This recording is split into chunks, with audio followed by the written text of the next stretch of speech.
بسم الله الرحمن الرحیم. سلام دوستانو، په دې هیله یم چې ټول روغ جوړ اوسئ. زمونږ د نن ورځې درس په ګریډینټس او همدا ډول په سویچز باندې ده. په ټوله کې نن بیا هم موږ تاسې یو شپ ته او هر هغه ابجیکټ چې موږ تاسې په صفحه کې ځان ته ډرا کوو هغې ته د رنګ ورکولو په موضوع باندې ده.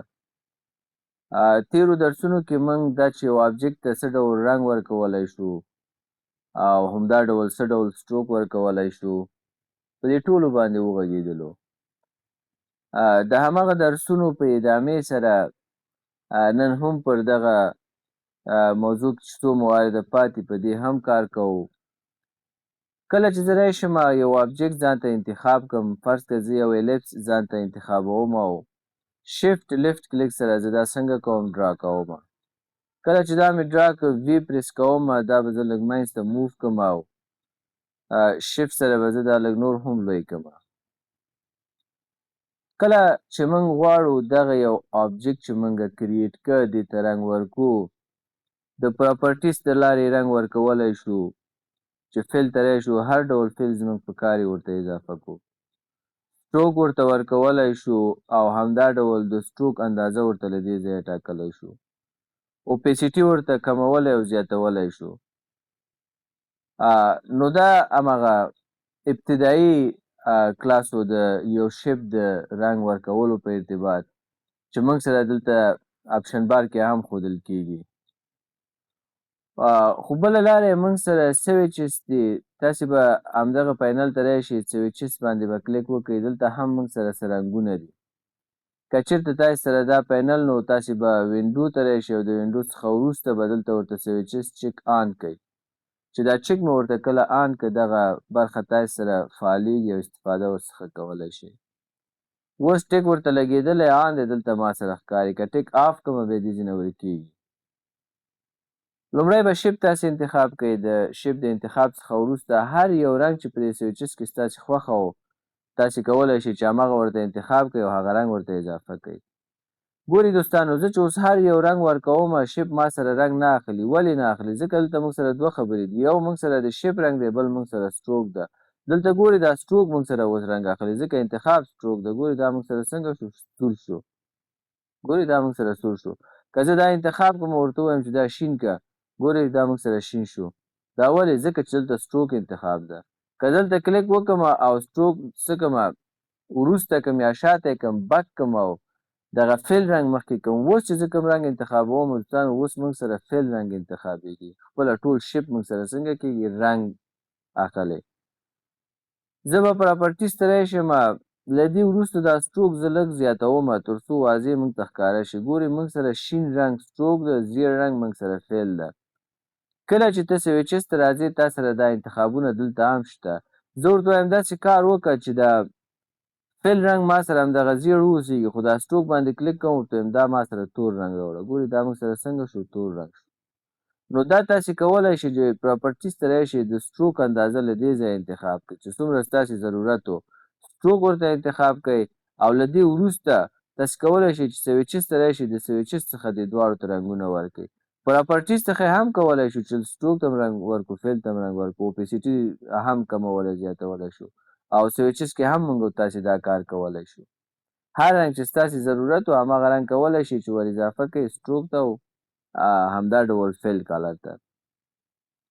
که بیا چېرته ستاسې خوښه و چې لرې یې کړئ نو دلته نن باندې کلیک وکړئ. ګورئ سټروک موږ سره څنګه شو؟ لرې شو. نو که بیرته غواړئ چې سټروک ور اضافه کړئ کولی شئ چې اضافه کړئ. زه فیل کالر انتخابوم دا هم نن کوم. ګورئ هر څه بیرته خپل څنګه شو؟ نارمل حالت ته راغی. زه ورته وایم نه دې ته زیړ رنګ ورکړه او همدا ډول سټروک ته تور رنګ ورکړه. او بیا راځم پراپرټیز ته او دلته ورته وایم چې دا سټروک موږ سره 5 پوینټه کړه. بیرته هماغه پخواني حالت ته مې راوسته. نو دا موږ سره د سویچز مسله ده. سویچز کې ګورئ موږ سره دلته فولډرونه دي. که چېرته یو رنګ ته غواړئ چې یو فولډر کې اضافه کړئ، سمپل دا رنګ له همدې ځای لیفټ کلیک سره راواخلئ او دلته یې راوړئ کېږدئ. ګورئ دا موږ سره دلته اضافه شو. دا زیړ رنګ اخلم لیفټ کلیک سره دا هم دې فولډر کې ورغورځوم. ګورئ زیړ رنګ هم موږ سره دې فولډر کې اضافه شو. که یو رنګ ډیلیټول غواړئ کولی شئ چې کلیک یې وکړئ، انتخاب یې کړئ او وروسته راشي دلته ډیلیټ پریس کړئ او یاسې کوئ. ګورئ رنګ موږ سره څنګه شو ډیلیټ شو. نو په سویچز کې دغه کار هم موږ تاسو کولی شو چې رنګونه څنګه کړو، یو فولډر څخه بل فولډر ته واچوو یا یې هم ډیلیټ یې کړو. بله مسله موږ سره نیو سویچ د دې باندې چې زه کله کلیک کوم ما ته وایي سویچ نه یم دغه رنګ موږ ته ښایي چې دغه رنګ دی. صحیح ده. که په دې کې تغییرات راولئ تاسې چې هر څومره RGB لکه دغه ارقامو کې تغییر راولئ هغه رنګ موږ سره څنګه کېږي بدلېږي. چې کله یې موږ تاسې اوکې کوو هماغه رنګ موږ سره څنګه شو اپلای شو. البته سټروک موږ سره انتخاب او سټروک باندې اپلای شو. زه ورته فل انتخابوم او بیا راځم دې پلس باندې کلیک کوم او دلته په دې زیړ رنګ کې غواړم زه تغییرات راولم. دغومره تغییرات ما پکې راوسته او اوس یې اوکې کوم. ګورئ دوستانو هماغه رنګ موږ سره اپلای شو. نو دلته موږ تاسو ته دا فیسیلیټي ده کولی شو چې یو رنګ RGB ته ارقامو کې تغییر ورکړو. څومره چې رقم کې تغییر ورکړي هغه رنګ خپل خصوصیت بدلوي، یو رنګ او بل رنګ ته او د هغه نوم هم تاسو ته دلته شو کېږي چې R پکې څومره اندازه ده، ګرین پکې څومره ده او بلو پکې څومره ده لکه RGB. او دلته بیا موږ تاسو سره هغه نمبر هم راځي. هر رنګ ځان ته یو نمبر لري. که ته دغه سیسټم کې دغه رنګ یوز کوې دا یې نمبر ده، دا ځان سره کاپي کړه. هر چاته چې لیږې ورته وروره دغه شیپ ماته ډیزاین کړه، دغه ډیزاین ماته وکړه، خو رنګ پکې د دغه نمبر نه استفاده وکړه. نو دا نمبر چې هغه یې لسټریټور کې واچوي فورا همدغه رنګ پورته کوي او تاسې ډیزاین کوي. بله مسله موږ سره په سویچز کې د ډیلیټ د کولی شو چې یو رنګ دلته انتخاب کړو او د انتخاب څخه وروسته دا رنګ څنګه کړو ډیلیټ یې کړو. موږ سره څنګه شو ډیلیټ شو. او همدا ډول یو بله مثلا نیو کلر ګروپ موږ سره څه کار کوي. زه به دا شیپ له دې ځایه ډیلیټ کړم او له دې وروسته راځم یو ریکټینګل راخلم دا دلته ډرا کوم. کله مې چې ریکټینګل ډرا کړ له دې وروسته راځم دغه یو بل هم زه ډرا کوم او راځم یو بل سرکل به هم راواخلو، الیپس یا سرکل دا به هم ډرا کړو. فرض که دا 3 رنګه شو ما سره. زه راځم دا سلیکشن ټول انتخابوم، پراپرټیز یس پراپرټیز ته نه راځم، سویچ ته راځم، یو ته تور رنګ ورکوم او بل ته شین رنګ ورکوم او بل ته هم فرض که سور رنګ ورکوم. دا ټول رنګونه ما ورته انتخاب کړه. چې کله سلیکشن مې وکړ ټول موږ سره انتخاب شو. اوس ما سره څنګه کوم نیو کلر ګروپ ته راځم. دې ګروپ ته فرض که نوم ورکوم چې یوزیبل کلرز، داسې یو نوم مې ورته ورکړلو او دا څنګه کوم کریټ کوم. دوستانو چې کله ما دا کریټ کې تاسې وګورئ دلته موږ سره فولډر اضافه شو، دا 3 واړه رنګونه پکې ځای په ځای شو. نو په دغه شکل موږ تاسې کولی شو چې موږ څومره آبجکټس ولرو هغه رنګونه بیا یوز کول غواړو هغه ټول انتخابو، کلر ګروپ کوو او ځان سره دلته سیف کوو. که چېرته زه راشم دلته نیو باندې کلیک وکړم او سلیکټ سویچز ورته انتخاب کړم، زه ورته وایم دغه کم شیپونه چې موږ سره دلته شته له دې رنګونو څخه زه ځان ته یو فولډر نه جوړوم بلکې له همدغه سویچز رنګونو څخه اخلم یو فولډر ځان ته جوړوم. سلیکټ سویچز ورته انتخابوم، اوکې کوم، یو تش فولډر ما سره اضافه شو. دلته کله چې تش فولډر موږ سره دلته اضافه شو، اوس زه داسې کار کولی شم چې له همدېونه په استفادې دا رنګ راخلم او دې ګروپ کې ورغورځوم. یو رنګ په دې ګروپ کې ما اضافه کړ، بل رنګ راخلم او همدغه ډول اضافه کوم. له همدغې سویچز کلر څخه زه ځینې رنګونه اخلم او خپل ګروپ کې ورغورځوم. له هغې څخه وروسته بیا زه په خپل شیپونو کې له دغه رنګونو څخه استفاده کوم. نو دا هم موږ سره دوستانو د سویچز د لارې یا د دغه پینل د لارې د رنګونو ور اضافه کولو، د رنګ ډیلیټول، یو ګروپ رنګ ځان ته جوړول، همدا ډول په یو موجوده رنګ کې تغییرات راوستل، دا ټول کارونه موږ په سویچز کې ترسره کولی شو. دا هم هماغه پخوانۍ مسله ده چې موږ تاسو پکې تغییرات راولو چې مخکې مې تاسو ته پکې کار وکړ. دلته موږ سره یو بله موضوع هم شته، سویچ لیبلریز مینو. دلته چې کله دوستانو راشو موږ سره یو لیبلري ده، څه ډول ډیزاین ته غواړئ ټوکې. فرض مثال زه نیچر مربوط یو ډیزاین کوم او په هغې کې د فلاورز ډیزاین کوم. چې کله په دې کلیک وکړم ما سره یو پینل خلاصېږي، وایي په فلاورز کې معمولا دغه رنګونه وایي کولی شي چې ته استعمال کړې. دا څنګه کوم؟ کلوز کوم. بیا دلته راځم، نیچرل طبیعي رنګونه زما په کار دي. چې کله کلیک وکړم وایي دا نیچرل رنګونه دي، مختلف رنګونه دلته اضافه کوي.